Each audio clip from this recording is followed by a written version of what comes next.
I was out hunting one evening, just like I usually do, going deeper into the mysterious forest. The sun was setting, and its last light showed me the way ahead. I felt confident because I had hunted for many years. But this time, something felt off. I had a feeling that someone was watching me.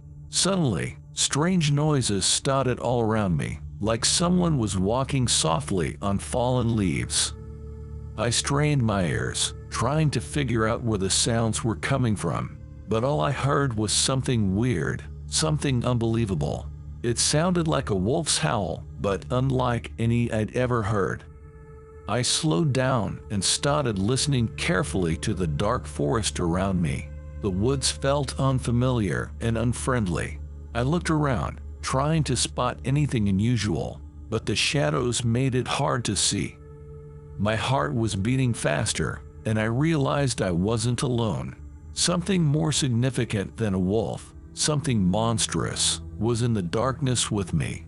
I turned toward the sounds, but it was nearly impossible to see.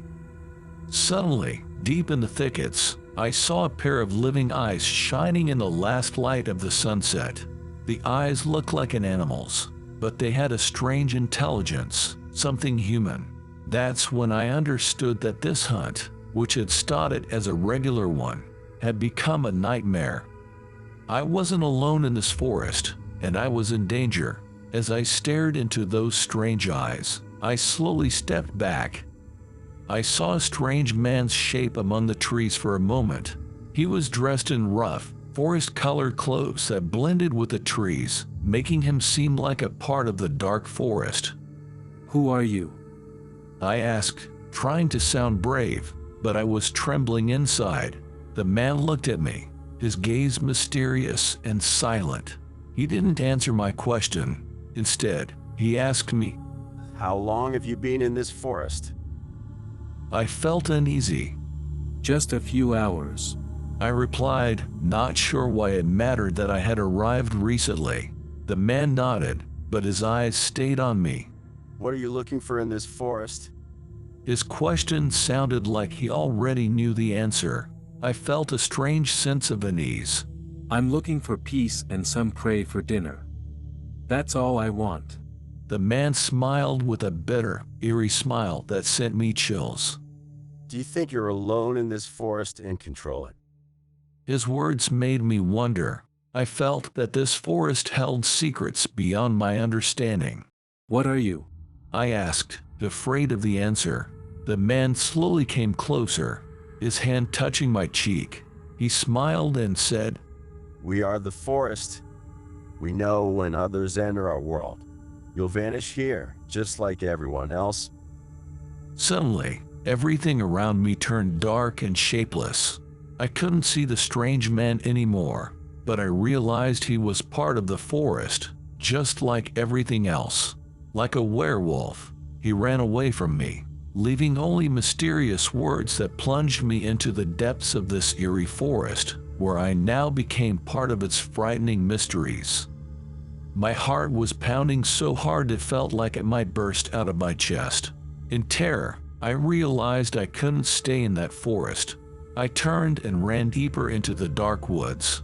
My legs carried me through the darkness, and I didn't dare look back, fearing what I might see.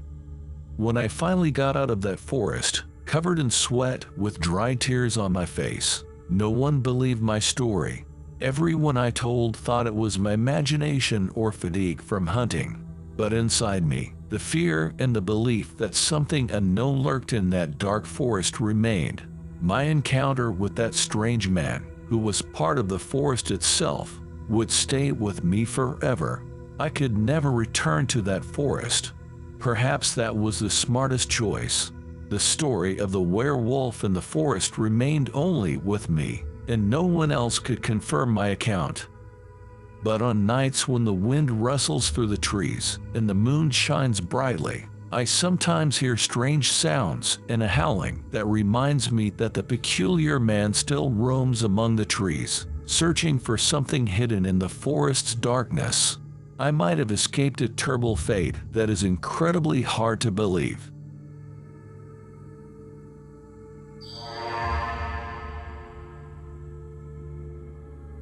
I was 16 years old, and the story I'm about to tell you happened to me 15 years ago. During the summer, after a long day, my friends and I often went to the railroad tracks to line the grass on a hill and watch passing trains. We were particularly fascinated by passenger trains, where there seemed to be a mysterious and distant life behind the windows of the carriages. In our group, Michael was often a guy a little older than us. He talked a lot, like a child, and was always laughing. His inability to connect with peers was perhaps because he didn't drink alcohol. He didn't have a steady job either, but he helped at the station with loading and unloading wagons or at the sawmill every day. Michael lived in a small house by the railroad, which he inherited after his parents' tragic death. Local children often visited him because his home was like an art gallery. His drawings covered the walls, which were no less impressive than those of professional artists.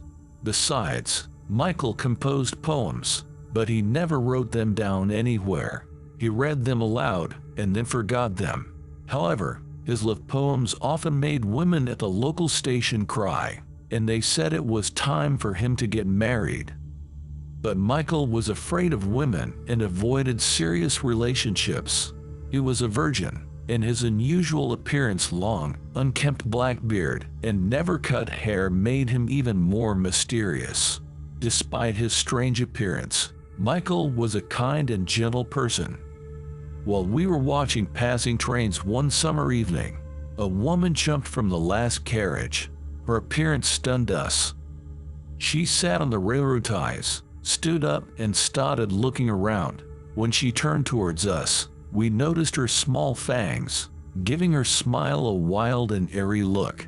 Then she ran into the forest, disappearing among the trees. This event changed Michael. He became silent and withdrawn, spending a lot of time drawing the woman with black hair and fiery eyes. Our stories about the mysterious woman circulated throughout the village, but no one believed the tale. After a strange incident, terrifying things started happening. People from the village were disappearing, and it was scary for everyone there. One day, even in broad daylight, a girl went missing. She had gone outside to play with her friends, and although she cried for help, no one saw her again.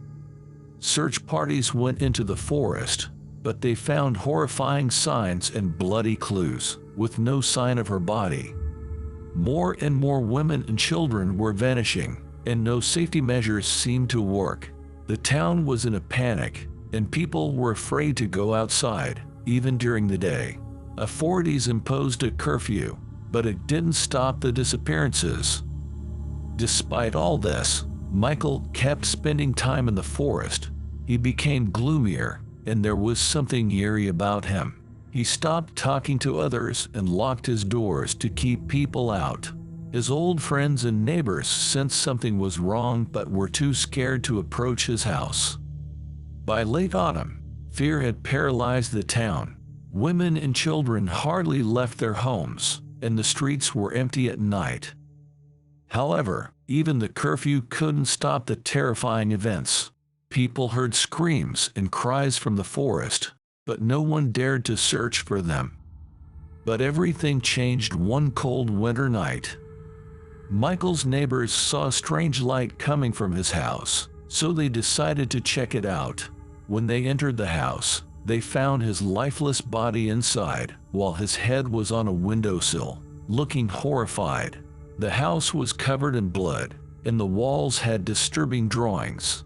They found the bodies of the missing women and children in a corner, with their bones mangled and partly eaten. It was a horrifying sight that even the bravest people couldn't bear. The investigation led to a chilling discovery. Michael wasn't acting alone. The woman who had disappeared last had been working with him. Some wise old women in the village believed it was the work of a werewolf, a creature from legends. Some of them, especially the oldest ones, remembered a similar story from their childhood. In the end, Driven by their fear of the unknown and the tales from their grandmothers, the villagers took action. They locked Michael's empty house, set it on fire, and watched it burn like a matchstick. When the flames roared through the house, they heard a terrifying crash from inside, drowning out the fire's crackling. Someone inside was desperately trying to escape. A minute later, a blood-curdling scream echoed, causing several women to faint. Even the village dogs, barking incessantly before, fell silent as if ordered to, retreating to their kennels. The firefighters arrived too late. When they finally put out the last of the fire, all that remained was a black chimney pipe and a few charred logs from the walls. The following day, investigators cleared the debris and ashes and found an unrecognizable, wholly burned human body. It was impossible to determine the person's gender, let alone their identity, but one detail stood out. Among the teeth that had survived in the charred jaw, there were 2 fangs, something unusual for a regular person.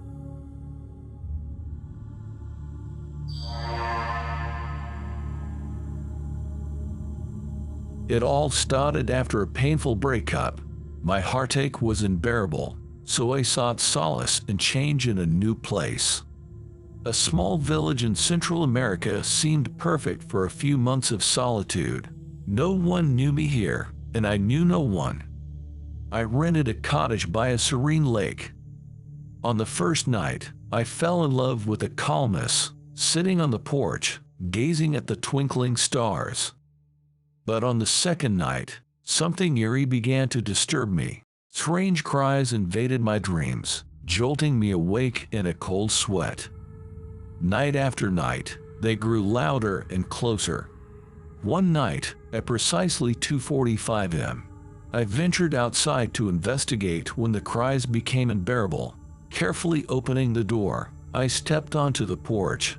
The moon lit up the sky, but I could make out nothing but thick trees and the dark lake in the darkness.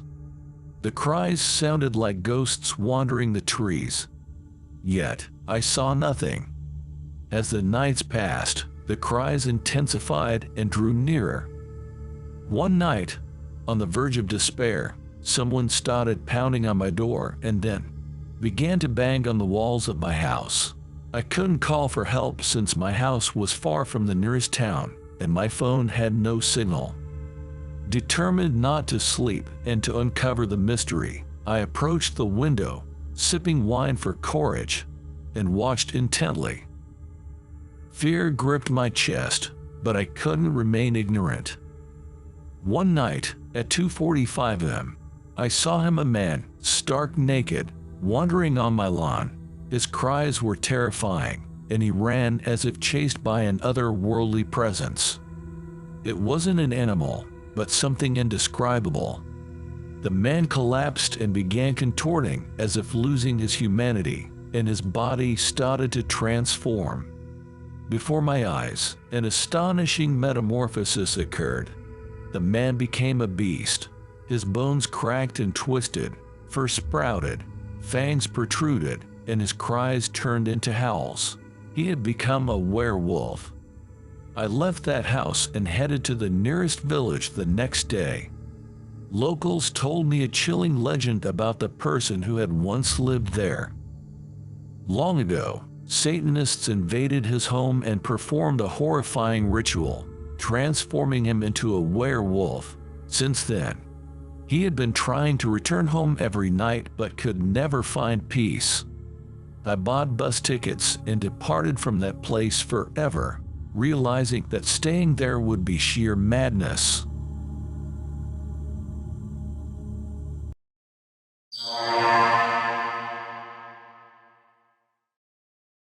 The story happened to me in America when I worked as a long-haul truck driver for Volvo. Let me tell you about an exciting incident. I was transporting a grain load in August 2009 from Phoenix to San Diego. I decided to drive at night to avoid the daytime heat. However, due to the heavy bag and scorching road, my tires started to blow out. I replaced one, drove a few miles, and 2 more tires blew out. I didn't have any spare tires left.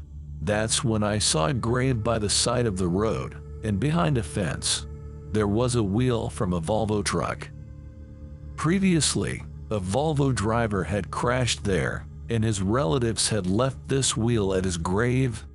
I approached the tomb, took the wheel, and said, "I apologize for the audacity, but I need to reach the port where they are waiting for me with the grain. I'll return the wheel on my way back." I replaced the wheel and continued my journey. Everything went smoothly at the port. I unloaded and forgot about the wheel. Several months passed, and I had to go to San Diego again. I arrived, waited for the load, and dozed off in the cabin. Then, I had a strange dream. It was raining heavily, and I was sitting in my truck. A man in his 40s wearing a raincoat approached my vehicle. He came closer and said, "Hey, buddy, why haven't you returned my wheel? You took it, and now you're not planning to give it back. I'd punish you. But I pity a young fool like you. Spare him, buddy. Return the wheel. Don't lead me to sin." At that moment, I woke up and remembered the wheel. I quickly loaded up and drove back to that spot. I removed the wheel and returned it to the grave. I looked at a photo and realized that he was the man who had come to me in my dream. I said, "I'm sorry. I took it and forgot, but now I'm returning it. And as a token of my appreciation, here's a bottle of Red Horse whiskey. Thank you. And sorry again." I got back in my truck and headed for the unloading.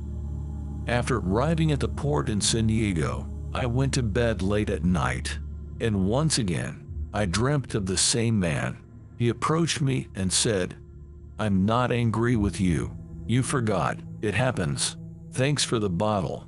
And he walked away. Now, I work in a different job driving a different type of truck, and I no longer visit those places, but I still remember that late trucker. May he rest in peace.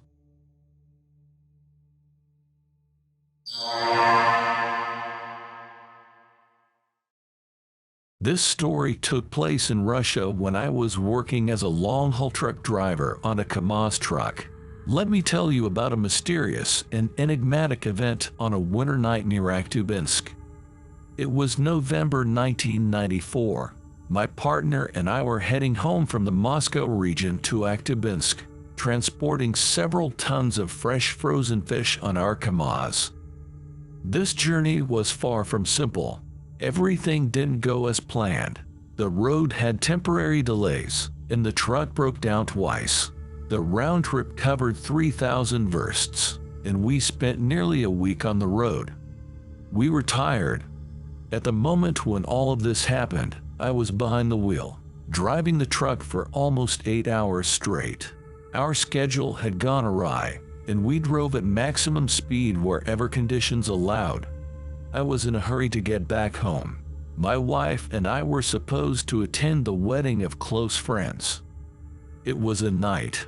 The sky was covered in a gray haze, and only occasionally did the silvery moonlight break through it, giving us visibility, a snow-covered road, and everything in front of us. It was well past midnight. Soft music played on the radio, and my tired partner was lying in the bike, occasionally snoring.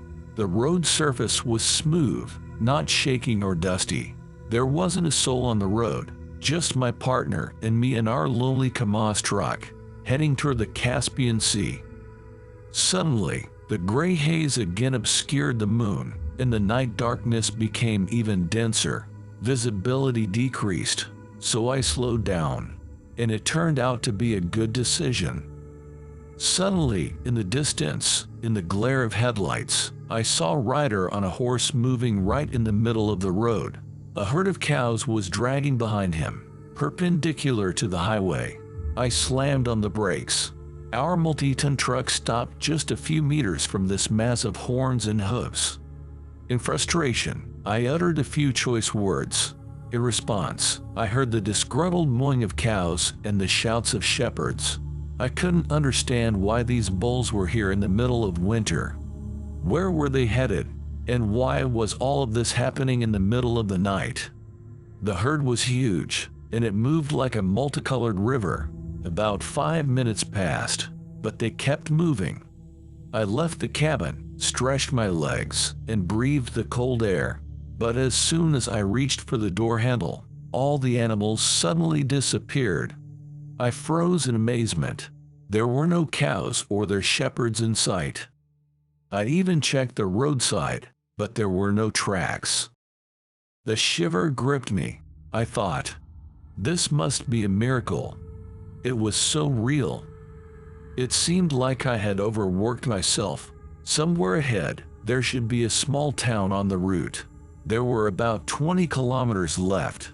I decided that as soon as I reached it, I would park the truck in a parking lot and get some rest.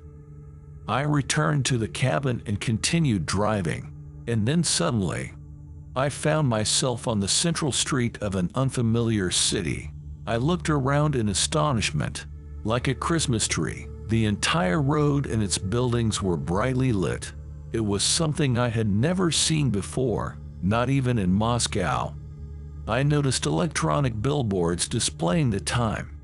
3 o'clock in the morning. In the 90s, the streets of cities were usually deserted at this hour.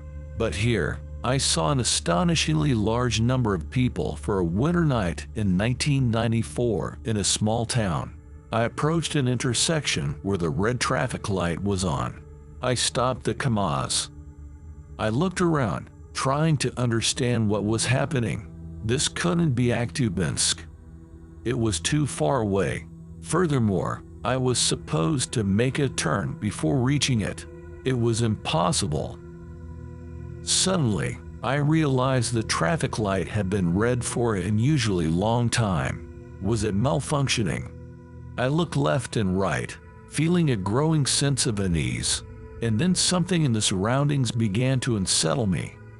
I shook my head in disbelief. The entire city and its streets had disappeared. They dissolved into thin air, and I was in an empty wilderness. I understood that I had just been in an incomprehensible, ghostly city. I took a deep breath to calm my trembling and continued driving.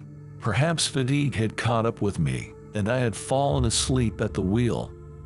But what or who had awakened me with a sudden jolt remains a mystery today.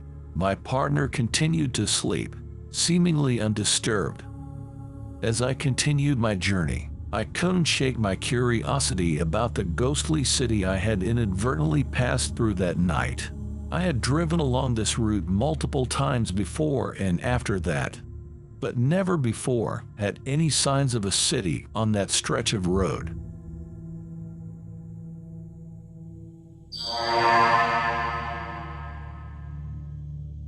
I have been a truck driver for a long time, and throughout my extensive life, I have seen a lot. But after what I witnessed on that trip, I began to pray before every journey. Not long ago, I jumped behind the wheel without thinking about anything, and I never even had time to think about a prayer. However, what happened to me completely changed my life. This is my most horrifying trucker story. I must clarify that I had never even thought about anything supernatural, and in general, the supernatural was beyond my understanding. But it so happened that I accidentally, against my will, became the subject of an incredible incident. It happened when my route led me through the Altai region. The full moon illuminated the starry sky. The night was so bright that I could see the neighboring areas perfectly. I want to emphasize that I was never afraid, even on nights, as my truck had excellent headlights for short and long distances. That night, my only concern was that I had been behind the wheel for 3 days already, and the energy drinks I had consumed since the evening were starting to lose their effect. I was longing for sleep. Thoughts of reaching my destination were constantly on my mind, and all I wanted was to lay down and get some rest. Then head to the sauna in the morning and enjoy some beer with fish. However, what troubled me was one seemingly minor thing. I had not encountered a single car for 3 hours on the road. No oncoming traffic or vehicles were driving in the same direction. It was as if the road was deserted, as if some invisible thread kept everyone away. I tried to reassure myself, thinking it was a quiet night and most people were at home or in roadside hotels. I turned on the radio, and at the same time, I glanced in the side mirror and noticed something strange. Lowering the window carefully, I looked outside into the darkness and was suddenly gripped by fear. Just a couple of meters from my truck, there was some creature running, resembling a dog. However, it was much larger than an ordinary dog, enormous and more significant than a horse. Trying to maintain my composure, I pressed the gas pedal harder, but the creature continued to run alongside me, matching my speed of 60 kilometers per hour. It was speedy. My attempt to outrun it was futile. Through dark woods and endless fields, we raced together, and in the creature's eyes, there was an otherworldly wisdom, an understanding of all my fears. It was like a supernatural being sent to confront my worst nightmare. I had no time for reflection. My entire focus was keeping the truck on the road and avoiding falling into the abyss of fear. I felt like this creature could see into me, know my fears and weaknesses, and be ready to exploit them. When I finally saw the lights of a distant town, my heart began to race. But instead of relief, I felt terror because the creature remained by my side. It was as if it couldn't be shaken off. My truck sped into the town, and I felt the creature disappear. It was something beyond human, like a ghost, leaving me as I entered the city. I was alone inside the store, and the female cashier stood motionless, like a dummy. I felt like I was at the crossroads of two worlds, that my life had been staked, and something otherworldly was ready to take me. And when I finally collapsed into bed, I realized I had experienced something beyond my comprehension. Something had saved me and allowed me to reach the end of this road without incident. But now I pray before every trip not to cross that dark path again, and not to encounter the creature that knows all my fears and thirsts for my soul.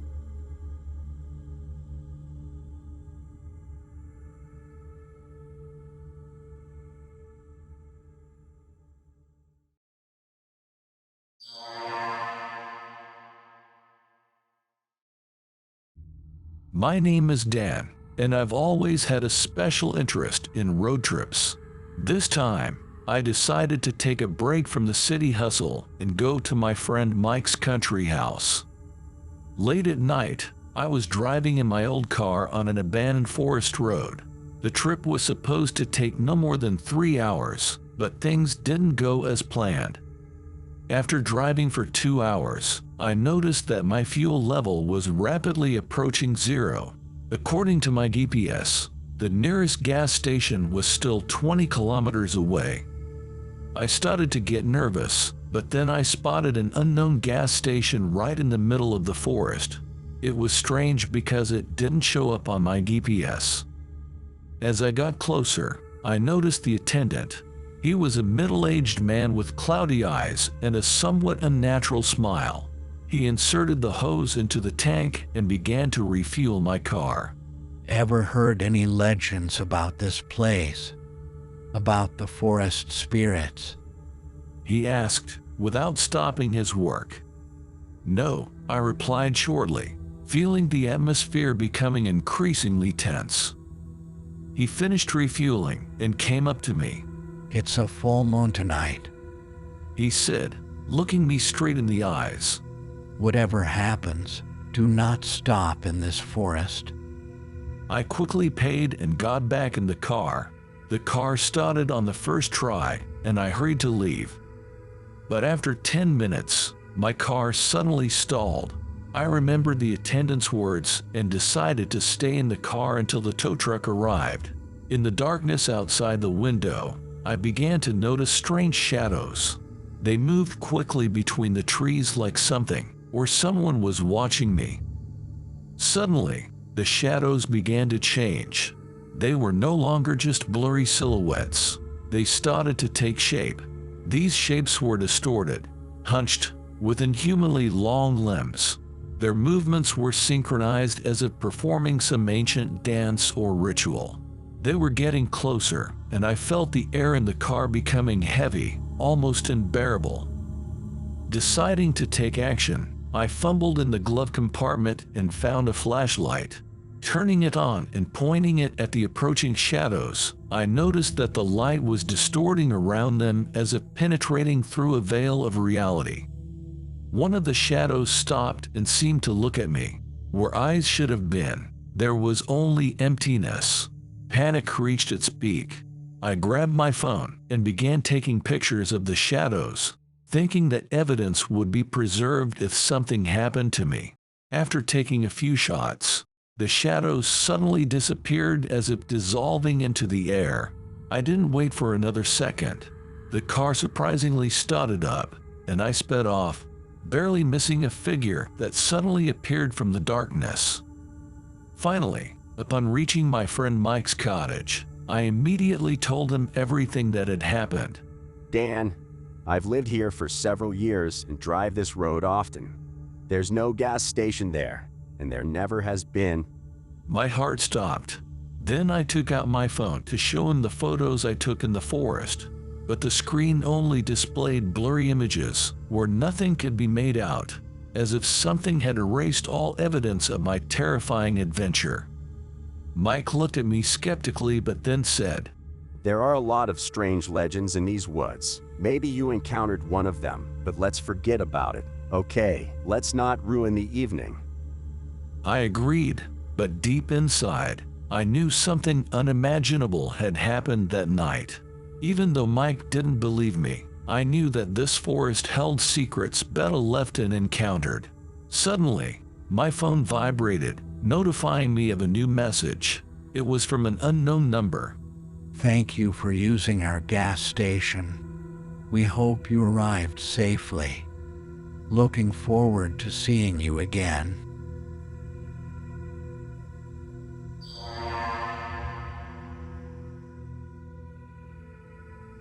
I work for a firm based in Atlanta, but we recently acquired an important client in Asheville, North Carolina. One day, after a long meeting, I decided to drive home late at night to avoid the morning traffic. The road was peaceful, and I enjoyed the beauty of the Appalachians as they passed by. But as I drove by a small lake called Lake Junaluska, I noticed my GPS malfunctioning. It displayed a route that was clearly different from the one I knew. Instead of guiding me south, it pointed me deep into the west, into the mountains. I decided to follow the instructions, thinking it might be a new shortcut. 10 minutes later, I realized my mistake. I was on an old, abandoned road, and my phone lost its signal. The surroundings started to feel eerie. I heard whispers but thought it was just the radio. However, the radio was off. Ahead on the road was an old gas station. Despite the late hour, the lights were on. I decided to stop and ask for directions. When I approached the door, it was opened by a middle-aged woman who looked no different from other women except for a strange, vacant look in her eyes. Hello, She said, it's a late night for traveling, isn't it? Yes, but I'm lost. My GPS stopped working, and I don't know how to get back to the highway. I replied, trying to hide my anxiety. She smiled, but there was something unsettling about her smile. Oh, GPS often malfunctions around here. You're not the first to get lost in these parts. Can you tell me how to get back on the right road? Just go straight down this road for about 20 minutes and you'll reach the highway. But be careful, there are many unexpected turns. She said, never taking her strange gaze off me. Why are you still here? The gas station looks abandoned. I asked, increasing my anxiety. Oh, I'm always here, in case someone like you gets lost. People who wander in here often need help. Anyway, thank you for the help. I said, already heading back to my car. Please, be careful, She said with a smile that didn't reach her eyes. and remember, not everyone who gets lost finds their way back. She showed me how to get onto the main road, and I quickly got into my car and drove along the indicated route. But after just a few miles, I thought I saw flickering headlights in my rearview mirror. At first, I thought it was just another traveler, also lost on this vast night. However, as I made several turns, the car still remained behind me. I decided to check if I was being followed, and deliberately made several unexpected maneuvers. The vehicle, barely lagging behind, continued to follow me. Now, I had no doubt. I was being pursued. My heart started to race, and I nervously looked around, trying not to lose control of the car. Thoughts were swirling in my head about what this could be. Someone local, some madman, or something inexplicable. I decided to get to the highway as quickly as possible, where it would be easier for me to lose my pursuer or at least find help. Finally, I reached the main road and sped up, putting distance between myself and the car behind me. It seemed like the pursuer had lost interest. I allowed myself to relax only when I reached Asheville and stopped at the nearest gas station. I glanced at my phone. Several missed calls from an unfamiliar number had appeared on the screen. I decided to ignore them and deleted the log. The next day, while sharing my story with a client, I heard about that woman and the burnt-down gas station. That part didn't surprise me, but then my client said something that made me freeze. You know, it's strange, but there have been several reports of stalking on that road. People said a car followed them and disappeared when they reached the highway. They say it's the spirit of that woman, testing how alert travelers are who end up on that road. I went pale, recalling the headlights in the rearview mirror and the missed calls on my phone. Since then, I've tried to avoid late-night drives, especially on unfamiliar roads. And every time I pass by Asheville, I can't help but remember that night and the mysterious events that still leave me bewildered.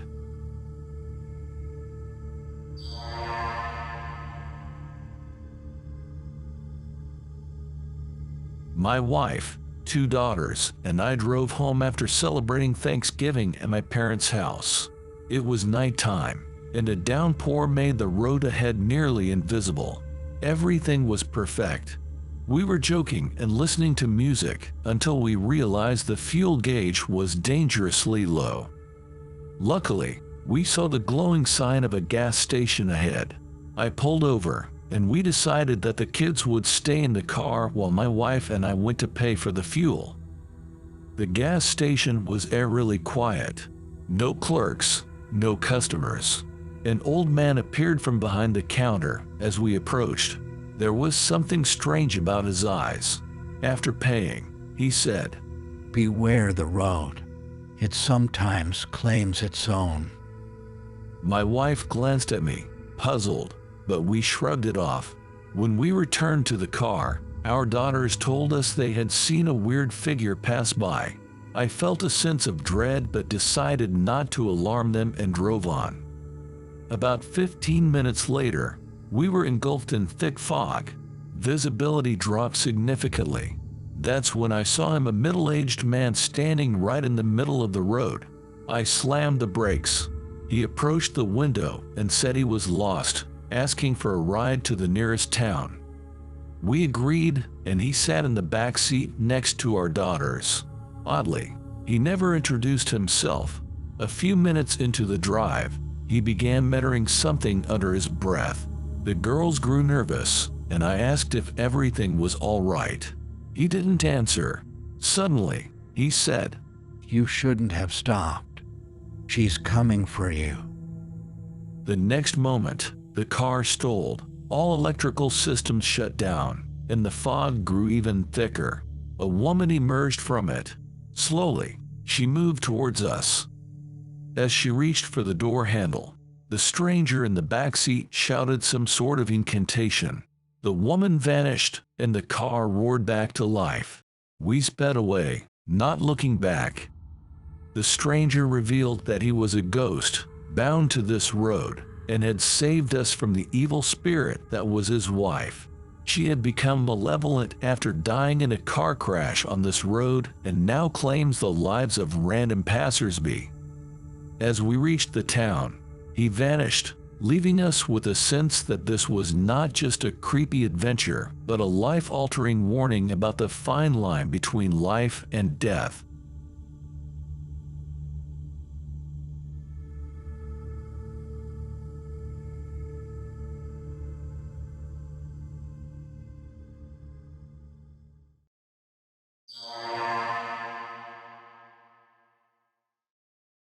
In the heart of Singapore, hidden deep in a dense bush and Changi, there's a scary old building called the Old Changi Hospital. This place has been abandoned for a long time and has a creepy history. It's a place where strange things happen, and people say that World War II prisoners' ghosts haunt its rooms. From 1942 to 1945, this hospital fell into the hands of the Japanese and was turned into a prison for about 50,000 prisoners during World War II. During that time, Old Changi became a place where many people were brutally tortured. One night, a group of brave people decided to explore the Old Changi Hospital. They were a mix of people who believed in ghosts and those who didn't. They had flashlights and were ready to face whatever they found inside. Walking through the hospital, they felt like something was watching them. They heard faint voices, like whispers from the walls, telling stories of pain and suffering. The group leader, Mark, thought it was just their imagination. But as they went deeper into the hospital, they saw something terrifying. They opened a heavy door to a room that had a weird, eerie light. Inside, they saw ghostly figures lying on cold metal tables. These figures were former prisoners who looked like they were in pain and scared. The group got scared and ran out of that room. But the hospital wasn't done with them. The whispers got louder, making fun of them and promising something terrible. They tried to find a way out, but it felt like the hospital was changing around them, and they couldn't escape. One by one, the group members got separated, and each had their own scary experiences. Mark's girlfriend, Sarah, found herself in a room with ghostly prisoners reaching out to her. Tim was chased by a shadow that never stopped. The shadow told him to leave because it was dangerous. As the night got darker, Mark ended up alone in a room that looked like an operating room. It was filled with a bloody light, and the whispers became loud. Mark couldn't ignore the scary things happening anymore. He let out a scream, then collapsed on the floor, leaving only the echo of his scream behind. Even now, the Old Changi Hospital is a place that scares people. If you go inside, you might hear whispers, feel cold hands touching you, and see the ghosts of former prisoners who can't find peace. The curse of the Old Changi Hospital still lingers, reminding us of the scary things that happened there long ago.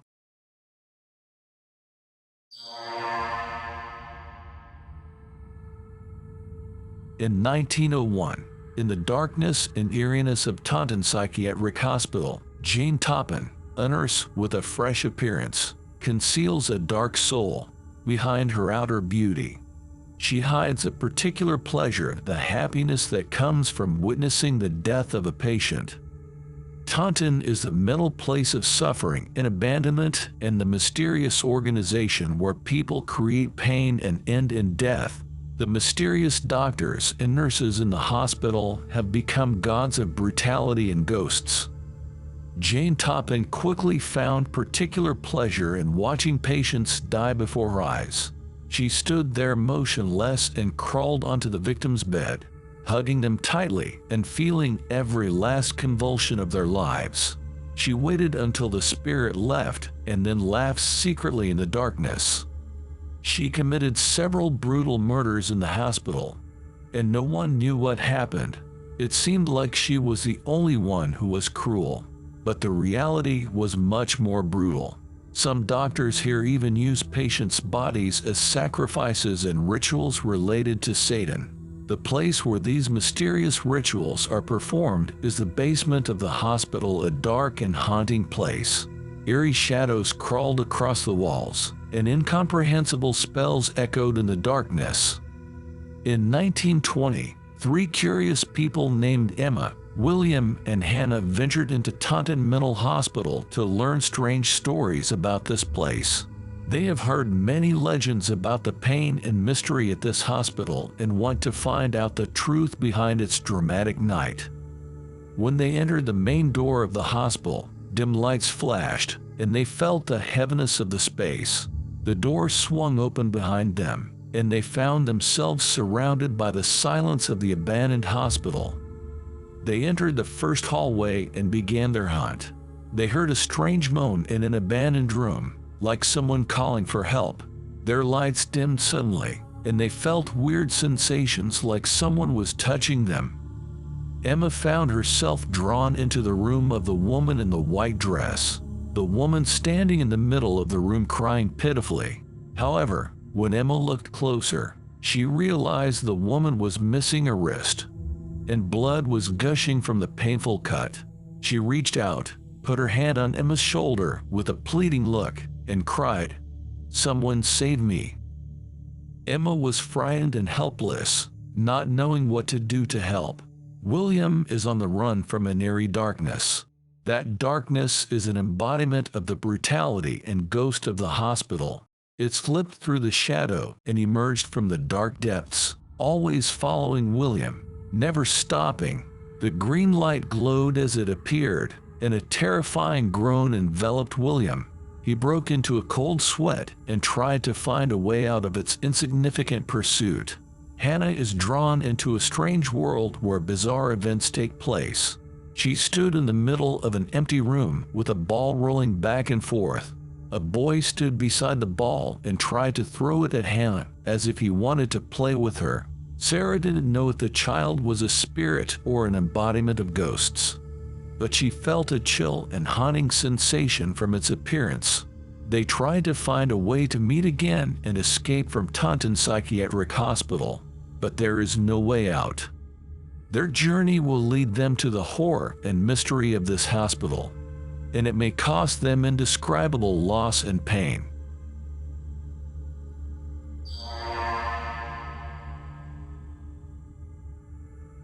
When you think of Japan, you probably immediately think of modern cities, bustling metropolises, and the beautiful scenery of Mount Fuji. However, few people know about another part of Japan, Fuji-Q Ghost Hospital, a strange place at the foot of Mount Fuji. During our expedition to Mount Fuji, we decided to take on a new challenge at Fuji-Q Hospital, once Japan's largest and most modern hospital. Fuji-Q had attracted some of the country's top doctors who conducted groundbreaking research and treated patients.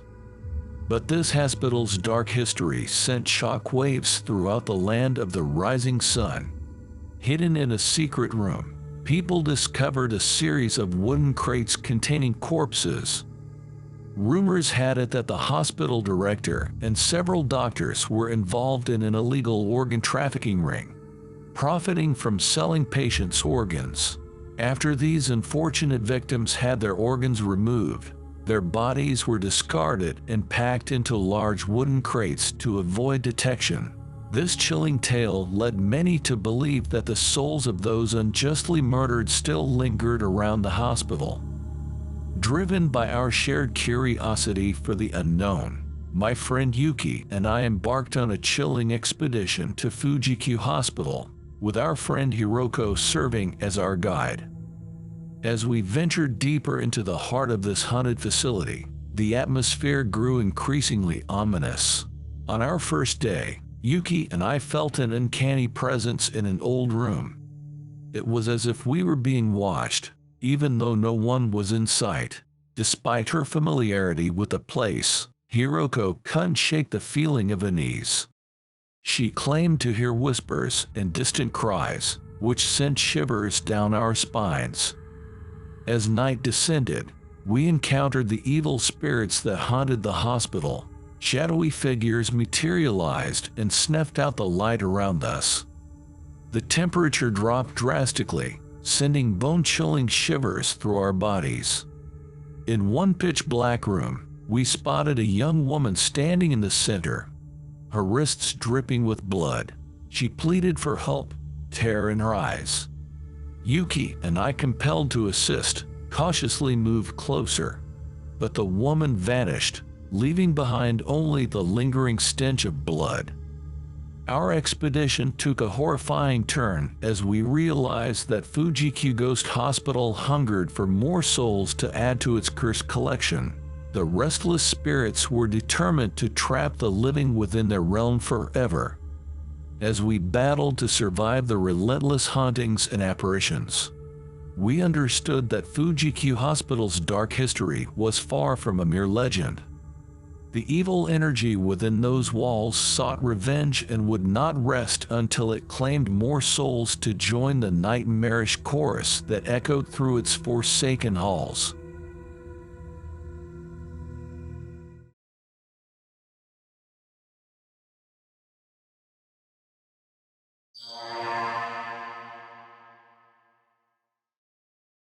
My name is Emily, and I am a young woman who came to the small town of Riverstone for work. My budget was limited, so I decided to stay at a rundown hotel on the outskirts of town to save money. As soon as I entered my room and started unpacking, something strange happened. I heard a knocking at the door. Startled, I quickly opened the door, but no one was there. Looking down the corridor, all I saw was emptiness and silence. At first, I thought my imagination was playing a cruel trick, so I closed the door, trying to calm myself. However, after a while, the knocking on the door happened again. The sound was more persistent this time, and I decided to open the door as quickly as possible. And before me stood a middle-aged woman dressed in a thin red robe. Her eyes were red from tears, and she looked terrified. She told me that she had accidentally locked herself out of her room when she stepped out momentarily. My sympathy for her overcame my strange fear, and I agreed to go downstairs and get a spare key from the concierge. I felt I couldn't leave the woman in such a predicament, especially in an unfamiliar place. Taking the elevator down, I approached the front desk where the concierge should have been, but there was no one there. I pressed the call button and waited. After a while, the concierge appeared, and I asked him about possibly getting a spare key for someone else's room. The concierge looked at me strangely and asked, "Why do you need that?" I explained the situation, telling him about the woman in the red robe and how she had accidentally locked herself out of her room. He nodded slowly, but then uttered words that made my blood run cold. The concierge said, "There is only one guest in our hotel today, and that's you." My heart stopped. "This can't be," I murmured, fear engulfing me. The concierge seemed to remember something and added, "A few years ago, there was a tragedy in our hotel. A woman rented the room you have now. She had divorced her husband and wanted to end her life. Wearing a white robe, she walked down the hallway, went downstairs, and took a knife from the kitchen. When she returned, she realized she had locked herself out and decided to slit her wrists in the hallway. And it happened. Her white robe turned red because so much blood was on the floor. Since then, guests on this floor occasionally claim they see her." I turned pale and lost my ability to speak out of sheer horror. The concierge, on the other hand, laughed as if it were a joke. Stepping away from the desk, he added that they had gotten used to such situations and were no longer afraid. But I was overwhelmed by a chilling fear, realizing that something unbelievable and mystical was happening in this cheap hotel. I decided not to stay in that room. packed my belongings, and moved to a more expensive hotel.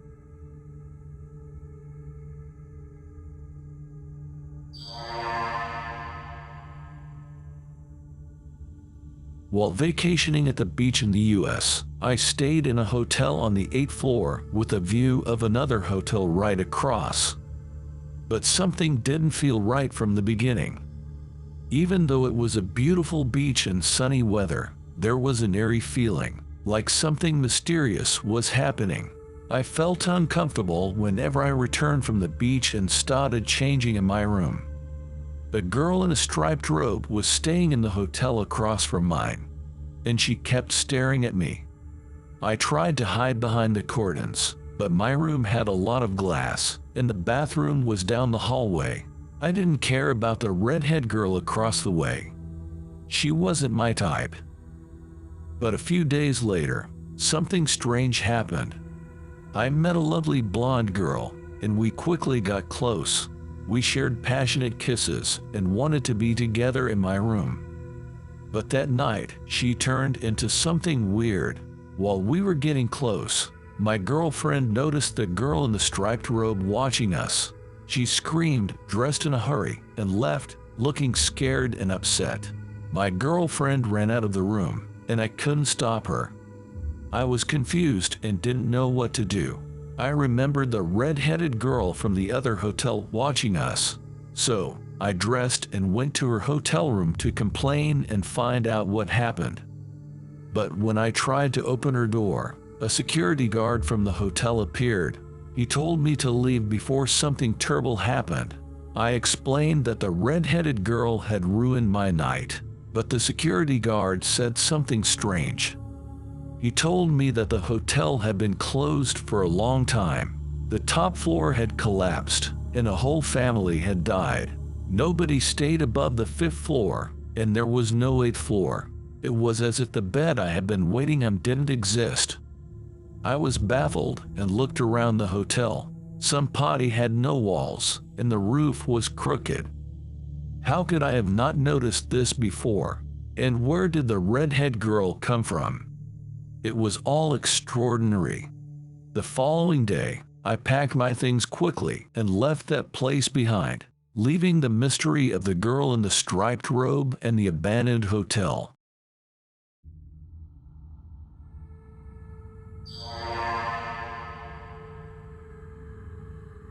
The hotel where I work as a receptionist is in a picturesque suburb.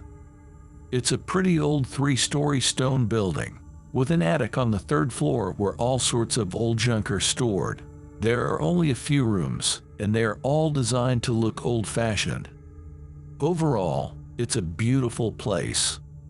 I arrived for my shift that evening. As we worked in shifts, my coworker handed over her duties to me and mentioned that all the guests had checked out. This was quite strange because, as far as I could remember, the hotel had never been empty during my shifts. Later in the evening, the cleaning lady went home, and the security guard called in sick, saying he couldn't come to work. It turned out that I would have to spend the night in the hotel alone. I wasn't exactly scared at that moment, but I felt uneasy. I called all my friends, but none could come over to keep me company. Around 11 p.m., I walked around the premises to check all the entrances and exits. I locked the letting and back doors and went to my staff room. It's a large room, like a studio apartment, with a shower and toilet. In one corner, a security desk with monitors displaying footage from security cameras was placed around the building and on both floors in the hallways. There are no cameras in the guest rooms, for obvious reasons. I grabbed a book and sat on a small couch near the window, waiting for potential guests. There were telephones in the guest rooms to reach the reception, and I had a multi-line phone on my desk with all the room numbers listed. As I read my book, I got absorbed in the story. Time passed, and it was well past midnight, but there were still no guests. The hotel was eerily quiet. Then, I heard the sound of a child crying. It was strange because how could there be a child here? I cautiously stepped into the corridor on the first floor. The sound was coming from above. My legs felt like jelly at that moment, and I had goosebumps. I thought perhaps a cat had somehow gotten inside and was stuck. I went up to the second floor. The sound was still coming from above, and I felt it was coming from the attic on the third floor. I mustered the courage to go up there. The attic didn't even have any lights. But I had to go. What if a cat needed help? Or something else? I went to the storage room, grabbed a flashlight, and headed upstairs. The sound, which now sounded more like a whimper than a cry, led me to the far corner of the attic. I shined my flashlight and saw an old phonograph. A vinyl record was playing, and the needle kept moving on its own, skipping from place to place. I was terrified, frozen in place. Who had started this machine? I quickly turned and ran back down the stairs. As I reached my floor, I stumbled and fell to the dirty floor. I jumped up, ran into my room, locked the door from the inside, and leaned against it. What was happening? I was praying, begging for everything to be okay. I spent an hour staring at the sliver of light under my door. Nothing happened. Then, I finally noticed the phone ringing. I rushed to it, relieved that someone was calling, but the call was coming from inside the hotel, from room number 8, as indicated by the illuminated light next to the number on the phone. I hesitantly picked up the receiver. Silence. I slammed it down, my heart pounding. I rushed to the security monitors, checking the cameras on the second floor. The door to room number 8 was slightly ajar, even though I distinctly remembered locking it earlier during my rounds. The windows were closed, and there was no draft. The air conditioning was working fine. I could feel my hair turning gray. I sat, still glued to the screen for what felt like hours. Nothing unusual happened in the footage, but the attic door on the third floor was clearly closed. I couldn't understand it. The crying had stopped. I eventually gathered my courage and went to recheck the attic. It was empty. That night, I couldn't sleep. I felt like I was losing my mind. I couldn't explain what had happened, and it haunted me. I took some time off, went to church, prayed, confessed, and returned to work. But I made sure never to be alone in the hotel again. I still don't know what that presence was or what it wanted. The only reminder of that night is the gray hair on my head,